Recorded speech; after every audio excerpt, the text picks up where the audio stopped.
Comissão de Legislação e Redação define presidente para 2016. Não vamos segurar projetos, nós queremos que os projetos, seja do partido que for, seja do vereador que for, mas na CLR eles vai ser tocado em frente. A COPNR também escolheu o parlamentar que ficará na presidência este ano. Fiquei feliz pela indicação dos colegas para que houvesse essa continuidade. Eu já exerci a presidência no ano passado e aceitei até que sejam mudadas as comissões. E no segundo bloco do Jornal da Câmara, o auditor da Receita Federal esclarece as principais dúvidas sobre a declaração do imposto de renda.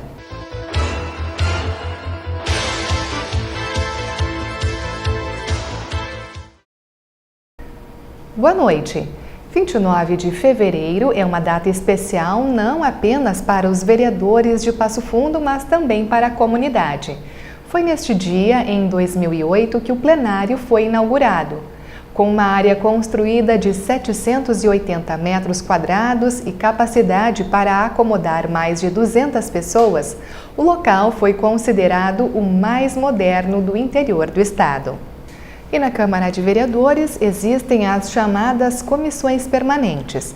Constituídas sempre no início do ano ordinário, elas têm o objetivo de analisar as proposições e emitir o seu parecer. Na semana passada, mais 2 grupos definiram os seus presidentes para 2016. A Comissão de Legislação e Redação é a única onde obrigatoriamente passam todas as matérias. Este ano, a presidência será de responsabilidade do vereador Paulo Necli. Ele afirmou que dará continuidade ao trabalho realizado em 2015 pelo colega Pedro Danelli. Inicialmente eu queria cumprimentar o vereador Pedro Danelli, que foi o presidente até o final do ano dessa comissão, que ela é composta pelo vereador Pedro Danelli, pelo vereador Isamar, pelo Paulo Necli, pelo João Pedro e pelo doutor Alberi Grando, né? Então eu queria novamente dar os parabéns pelo trabalho que o vereador Pedro Danelli realizou durante o ano, né? E nós, numa reunião realizada com os 5 vereadores que compõem essa comissão, nós vamos dar sequência na mesma maneira que o vereador Pedro Danelli tocou o ano que passou, né? Não vamos segurar projetos, nós queremos que os projetos, seja do partido que for, seja do vereador que for, mas na CLR eles vai ser tocado em frente. Já a Comissão de Obras Públicas e Nomenclatura de Ruas optou em dar continuidade à presidência de Márcio Tassi. O vereador estava à frente do grupo desde o ano passado. Fiquei feliz pela indicação dos colegas para que houvesse essa continuidade. Eu já exerci a presidência no ano passado e aceitei até que sejam mudadas as comissões, que vai acontecer agora com a nova... Tem uma comissão que está trabalhando no novo regimento desta casa, que deve, em 2 meses e pouco, terminar. Aí vai alterar as comissões e daí eu passo o bastão para outra. Então, até lá, a Obras Públicas vai fazer aquilo que já vinha fazendo do ano passado e os outros também já haviam feito isso, que é a verificação sempre em loco. Porque aqui as nossas de mérito é alguma alteração do plano diretor que não tem como ficar aqui no escritório e aceitar ou não aceitar. Tem que ir no local, verificar, conversar com a comunidade e ver o que aquela alteração vai atingir ou não aquela comunidade. Se o pessoal é a favor ou não, se tem algum dano ambiental ou não.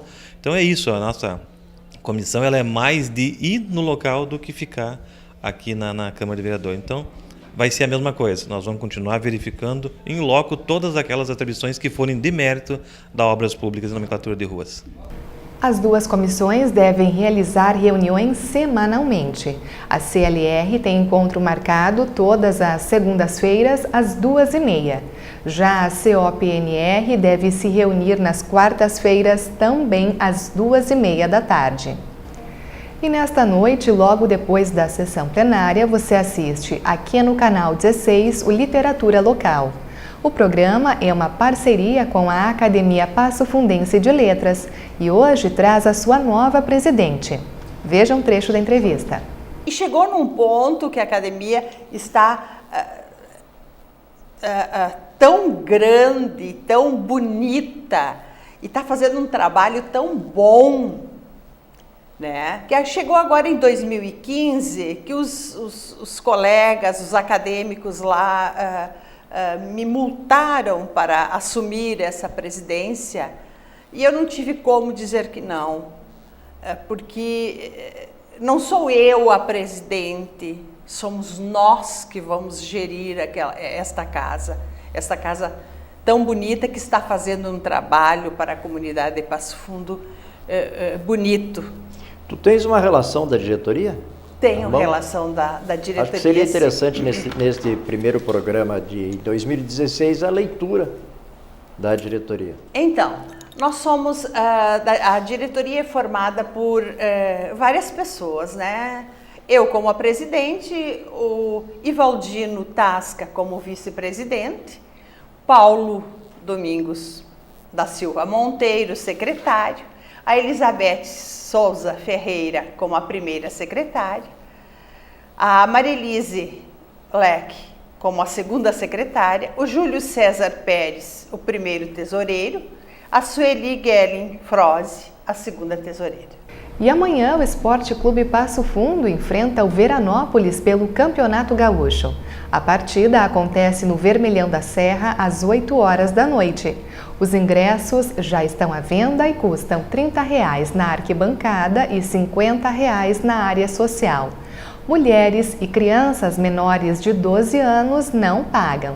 Idosos e estudantes com a apresentação da carteirinha têm direito à meia entrada. E agora nós vamos para o intervalo e retornamos com o auditor da Receita Federal para esclarecer as principais dúvidas sobre a declaração do imposto de renda.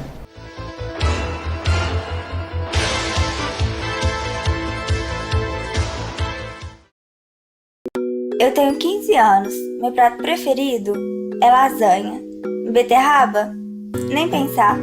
Sou do signo de Câncer, mas não acredito muito nessas coisas. Me amarro em música pop, sou apaixonada por livros e adoro dias de chuva. Prazer, eu sou a Bianca. Para doar sangue, você precisa conhecer a pessoa?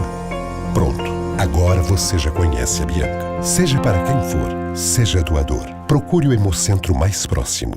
Já pensou em castrar seu pet? A castração em fêmeas, além de evitar diversas doenças, se realizada antes do primeiro cio, diminuem até 95% das chances da sua gata ou cadela adquirirem tumor de mama. Também evita a gravidez indesejada, entre outros incômodos com o cio, como a miação nervosa das gatas. O Compata recomenda a castração cirúrgica de seus animais. Além de ser responsável, é uma escolha saudável para os seus bichinhos.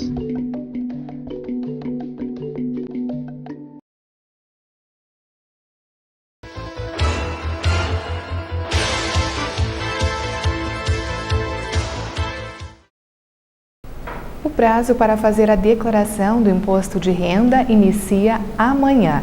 Então, para trazer as principais informações, eu estou recebendo neste segundo bloco do Jornal da Câmara o auditor da Receita Federal, Cláudio Morello. Boa noite, seja bem-vindo. Boa noite. Bom, a gente tem algumas inovações a partir deste ano e entre elas, então, está a obrigatoriedade de informar o CPF dos dependentes com mais de 14 anos. Até o ano passado, era válido para 16 anos. Exatamente, essa é uma das principais alterações que está tendo neste ano. Todos os contribuintes que participem da declaração, principalmente os dependentes, que tenham mais de 14 anos, têm que ter o CPF informado nessa declaração. Até então era 16 anos. Outra inovação é que profissionais de saúde e também os advogados terão que informar a Receita o CPF dos clientes. Antes era feito de uma forma diferente também. Exatamente. Até o ano passado, só os profissionais da área médica que atuavam como pessoa jurídica que tinham que fazer essa informação. A partir deste ano, os contribuintes que atuam na área médica, principalmente médicos, dentistas, psicólogos, terapeutas e psicoterapeutas, e além dos advogados que atuam como pessoa física, eles têm que informar também na declaração o CPF de quem teve os serviços tomados por esses profissionais. Isso vai permitir com que a gente tenha uma redução muito significativa das declarações retidas em malhas por esse parâmetro. Porque o que se verificou até agora é que boa parte das declarações retidas em malha, cujo objetivo seria justamente a verificação desses valores declarados pelos contribuintes, eram simplesmente liberados depois que os contribuintes traziam essa documentação. Então, o que se procura agora é reter na malha fina, realmente, por esse parâmetro somente as declarações que realmente ensejem a necessidade de verificação. Se houve, por exemplo, se essa dedução é compatível, se essa despesa médica tem previsão legal para isso. E se realmente existe esse documento. Se o médico ou o advogado, por exemplo, fez a declaração e o contribuinte também fez essa informação, é feita essa checagem e não há necessidade da retenção em mare por esse parâmetro. Para ter um maior controle, então. Exatamente. Também temos mudanças na forma de entrega da declaração em 2016. No ano passado era preciso, então, verificar as pendências, fazer a gravação e depois transmiti-la. Neste ano, então, pode ser feito tudo junto. Houve uma melhoria, um avanço nesse sentido. Então, exatamente, tínhamos 3 passos anteriormente. O contribuinte tinha que fazer a declaração, fazer a gravação, aliás, verificar as pendências, fazer a gravação e depois a transmissão. Hoje, ele pode, ao final da feitura da declaração, ele pode, através do botão entrega da declaração, já fazer isso diretamente.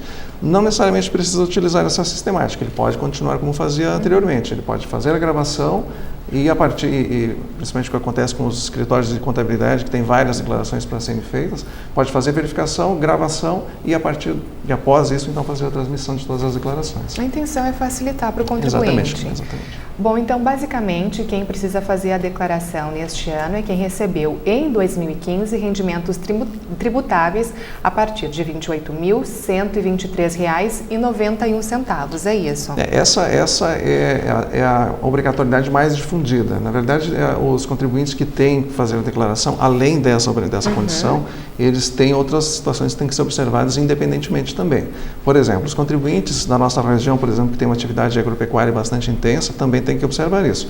Os contribuintes que exerçam essa atividade e tenham como único rendimento a atividade rural, também tem que observar se tiveram rendimentos da atividade rural cujo somatório superou R$ 148.600 no ano passado, também são obrigados à entrega da declaração.